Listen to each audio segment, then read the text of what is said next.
ஒடிசா மாநிலம் ஹரிச்சந்திரபூரில் பட்டப்பகலில் நகைக்கடைக்குள் புகுந்து துப்பாக்கி முனையில் கைவரிசை காட்டிய கொள்ளையர்களை போலீசார் தேடி வருகின்றனர்.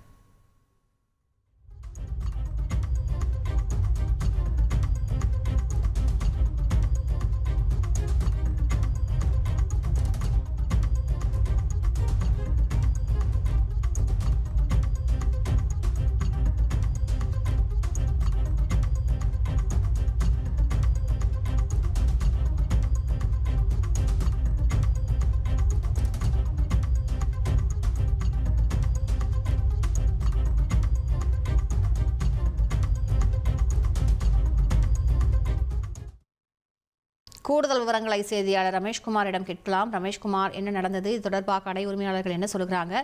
முதல் கட்ட விசாரணை என்ன தெரிய வந்திருக்கிறது? விவரங்களை பதிவு பண்ணுங்க. ஒடிசா மாநிலத்தில் பட்டப்பகலில் நடைபெற்ற நகைக்கடையில் நடைபெற்ற கொள்ளை சம்பவம் அப்பகுதியில் அதிர்ச்சியையும் அச்சத்தையும் ஏற்படுத்தி இருக்கிறது. ஒடிசாவின் கியோந்திஹார் பகுதியை எடுத்த ஹரிச்சந்திரபூர் பகுதியில் தான் நகைக்கடை அமைந்திருக்கிறது. இந்த நகைக்கடைக்குள் ஹெல்மெட் அணிந்தபடி ஒருவர் பின் ஒருவராக புகுந்த 4 கொள்ளையர்கள் தாங்கள் கையில் வைத்திருந்த துப்பாக்கியை காட்டி கடையின் உரிமையாளர் மற்றும் கடையில் பணியாற்றக்கூடிய ஊழியர்களை மிரட்டி தாங்கள் கொண்டு வந்திருந்த பையை காட்டி அந்த பையில் பணம் மற்றும் நகைகளை நிரப்புமாறு மிரட்டி இருக்கின்றனர். இதனைத் தொடர்ந்து அவர்கள் கொண்டு வந்திருந்த பையில் பணம் மற்றும் நகைகளை கொள்ளையடித்து விட்டு அந்த இடத்தை விட்டு தப்பி ஓடிவிட்டனர். 2 மோட்டார் சைக்கிளில் இந்த 4 கொள்ளையர்களும் வந்ததாக கூறப்படுகின்றது. தாங்கள் சொல்வதை கேட்காத கடை ஊழியர்கள் சிலரை வந்திருந்த கொள்ளையர்கள் தாக்கவும் செய்தனர். ஒட்டுமொத்தமாக 7 to 8 நிமிடங்களுக்குள்ளாக ஒட்டுமொத்த கடையும் கொள்ளையடித்துவிட்டு அவர்கள் தப்பியோடி இருக்கிறார்கள்.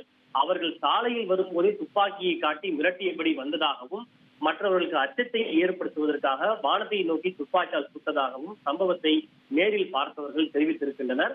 கொள்ளை போன நகைகளுடைய மதிப்பு சுமார் 1.5 கோடி ரூபாய் வரை இருக்கலாம் எனவும் கொள்ளையடிக்க வந்தவர்களுக்கு கடையில் எங்கெங்கு என்னென்ன நகைகள் வைக்கப்பட்டிருக்கிறது என்பதை நன்கு தெரிந்து வைத்திருந்ததாகவும் கடையினுடைய உரிமையாளர் நிகுஞ்ச் சாஹூ தெரிவித்திருக்கிறார். இந்த சம்பவம் கடந்த ஜூன் 25 நடைபெற்றதாக கூறப்பட்டாலும் இதனுடைய செய்தியும் சிசிடிவி காட்சிகளும் தற்போதுதான் காவல்துறையின் சார்பில் வெளியிடப்பட்டிருக்கிறது. நகையை கொள்ளையடித்துவிட்டு கொள்ளையர்கள் அருகில் இருந்த வனப்பகுதியின் மூலமாக தப்பித்து சென்றிருக்கலாம் என்று தெரிவித்துள்ள காவல்துறையினர் சிசிடிவி காட்சிகளை ஆய்வு செய்து தனிப்படை அமைத்து கொள்ளையடித்த அந்த கொள்ளையர்களை தீவிரமாக தேடி வருகின்றனர். பட்டப்பகலில் மக்கள் நடமாட்டம் அதிகம் மிகுந்த ஒரு சந்தை பகுதியில் நடைபெற்றிருக்கக்கூடிய இந்த கொள்ளை சம்பவம் வணிகர்கள் மத்தியில் அச்சத்தையும் அதிர்ச்சியையும் ஏற்படுத்தி இருக்கிறது.